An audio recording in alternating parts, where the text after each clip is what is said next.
Hello everyone! Are you wondering what Goblin mode means? Let's explore.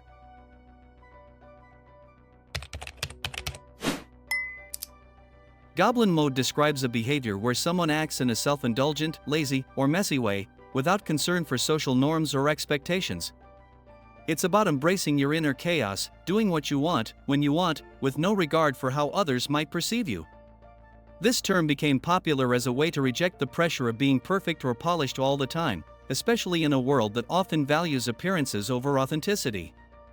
Goblin mode is about living on your own terms, whether that means staying in bed all day, eating junk food, or ignoring responsibilities. It's a celebration of imperfection and a pushback against societal expectations. Please like the video and leave a comment to support my job. Thank you for watching and see you later. Goodbye.